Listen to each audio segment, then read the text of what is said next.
Quero saudar você neste dia com a paz do Senhor Jesus. Essa programação está saindo um pouquinho atrasada do horário que nós geralmente fazemos, tivemos uma mudança para fazer e hoje estamos aqui gravando um pouquinho mais tarde, no entanto, felizes porque podemos compartilhar da palavra de Deus, não só para o nosso coração, para o seu coração, e queremos agradecer a Deus. O tema da nossa meditação de hoje é de tristeza à alegria. E pela graça de Deus, depois de 8 anos de muito sofrimento em função de uma realidade na nossa moradia, nós estamos muito melhor, estamos felizes, estamos abençoados, e apesar dessa pequena mudança agora, mais uma vez que nós tivemos que passar, tem sido bênção de Deus. Temos vivido agora, depois de muitos anos de sofrimento, alguns dias de paz já, e esperamos em Deus que nesta área seja um tempo de vitória para a nossa vida. E eu falo isso não é por nada, é para que cada um de nós entendamos que nós passamos por tribulações neste mundo. Não é porque eu estou aqui nos Estados Unidos, não é porque você talvez more num estado como São Paulo, Rio Grande do Sul, que até pouco tempo ninguém pensava que lá ninguém sofria, né? E hoje nós sabemos, depois daquela enchente, como muitas pessoas estão ainda até hoje num sofrimento muito grande.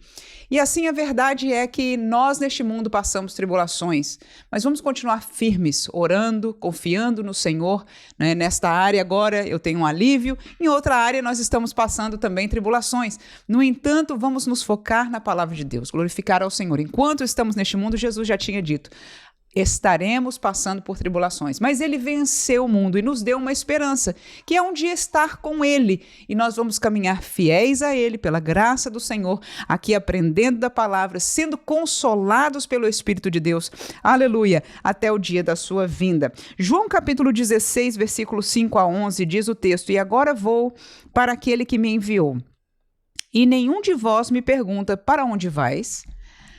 Antes, porque isto vos tenho dito, o vosso coração se encheu de tristeza.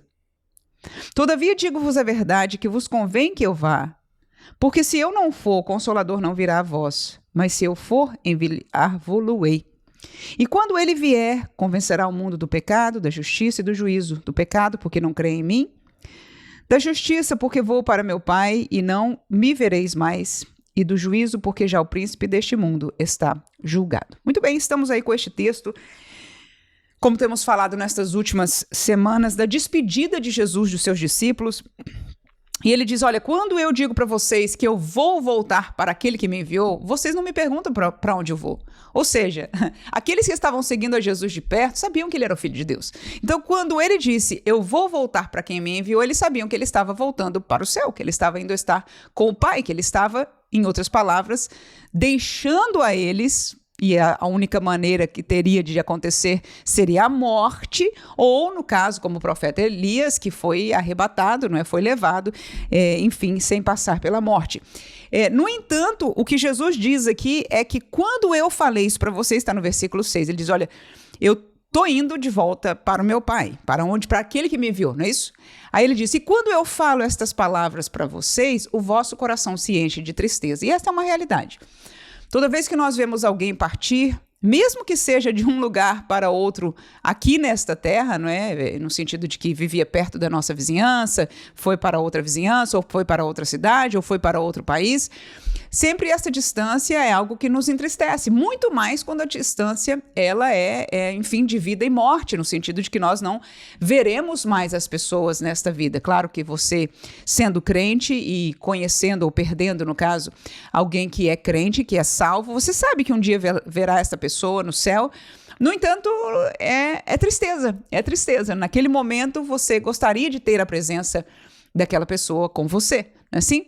Então, Jesus, ele falou isso para os discípulos. Eu entendo que para vocês, ouvir esta palavra que eu estou dizendo é de tristeza, mas eu quero assegurar uma coisa. Ele diz aí, o versículo 7, todavia digo-vos a verdade, que vos convém que eu vá. Em outras palavras, é bom para vocês. É bom, vai ser bom para vocês. Que palavra dura, não é? Muitas vezes nós que vivemos esta realidade de distanciar por questão da morte de alguém, é tão forte que é impossível a gente, no momento, pensar que possa ser bom para alguém. Mas Jesus aqui disse para os seus discípulos, no caso dele específico, não vamos falar da morte, vamos deixar esse assunto para um outro dia, mas não só é bom, porque se foi para Cristo, se foi para estar no céu 100%, é muito melhor do que estar aqui, mas vamos voltar para o ponto de Jesus aqui, que ele diz, olha, porque se eu não for, eu não posso enviar o Consolador. E esse era a cláusula, este era o ponto, este era o pensamento, este era o sentimento de Jesus. E apesar que para aqueles discípulos não parecia ganho, para todos nós, eles e nós, foi um ganho muito grande. Jesus cumpriu o seu ministério, mas enquanto ele estava aqui, só podia vê-lo, tocá-lo, aqueles que estavam perto dele. No caso dos 12 que viajavam com ele, dormiam, acordavam perto dele, eles estavam, como a gente diz, né, no lucro. Mas os demais só podiam vê-lo pregando quando ele estava no templo, quando ele passava por aquela cidade que eles moravam.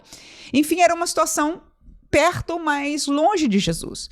No entanto, o Espírito Santo veio para ficar com a igreja. E ele é a pessoa de Deus, aleluia, a terceira pessoa da Trindade que veio para ficar. E é por isso que Jesus está dizendo, a tristeza vossa vai se transformar em alegria. Eu vou embora, é a tristeza, mas convém que eu vá, por quê? Porque é uma boa nova, porque o Espírito Santo vem. Este ajudador, este consolador, este intercessor, este amigo vai estar em vocês, vai estar com vocês todo o tempo. E é isso que nós, como igreja, temos. Nós não vivemos a tristeza de Pedro, de João, de Maria, de acompanhar aquela cruz, né? Vivemos pela fé, quando lemos a palavra de Deus, nós cremos exatamente como aquilo aconteceu, podemos visualizar, alguns filmes já tentaram retratar isso também. Foi um momento de muita tristeza, mas eles viveram a alegria da ressurreição e viveram uma alegria que nós também vivemos a cada dia quando nós aceitamos a Jesus. É que o Consolador que está aqui hoje, no nosso meio, está na terra, está habitando dentro dos crentes, na igreja, aleluia. E tem sido, sim, como Jesus disse, este companheiro, este ajudador, este consolador, aqui conosco, individualmente, assim que ninguém mais está longe de Deus. Todos aqueles que vêm para Deus agora estão em Deus e com Deus. E nós contamos com este amigo e com certeza é de grande alegria. Terminando o texto, Jesus fala, ele vem.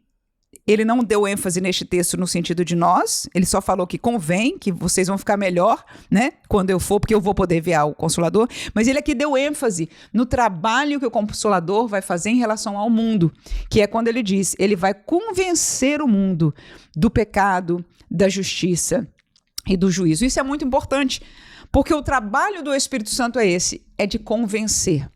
Nós que pregamos a palavra, nós que compartilhamos o nosso testemunho, nós que convidamos alguém para Deus, para chegar-se perto de Deus, para conhecer de Deus, nós que podemos comentar de um trecho da palavra de Deus, ou, enfim, falarmos da palavra de Deus, só podemos falar.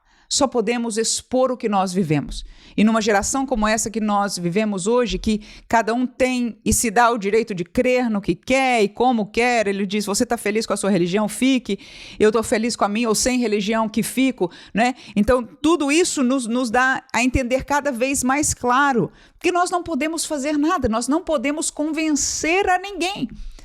Mas Jesus enviou o Consolador, que ele disse, ele vem convencer o mundo do pecado, da justiça e do juízo. Assim o Espírito Santo torna-se parceiro com a igreja, parte da igreja e parceiro com a igreja. Em que sentido? A igreja foi comandada por Jesus a pregar, a ensinar, mas o convencer é a obra, aleluia, do Espírito Santo de Deus. E isso nos faz muito mais leves, porque o nosso trabalho não é convencer a ninguém, é somente compartilhar. Aleluia, glória a Deus, vamos nos alegrar com esta palavra neste dia. Nós falamos de Deus, da palavra de Deus, mas é o Espírito Santo que Jesus enviou para convencer. Talvez você não nasceu num meio evangélico, talvez até nasceu na igreja, mas era disperso, enfim, não tinha aquela conexão vívida, né? Ouvia, às vezes se perguntava se aquilo era mesmo verdade, etc. Eu mesmo nasci na igreja e tive o meu momento de conversão, ainda que muito jovem, né? De encontrar, de ter esta experiência de salvação.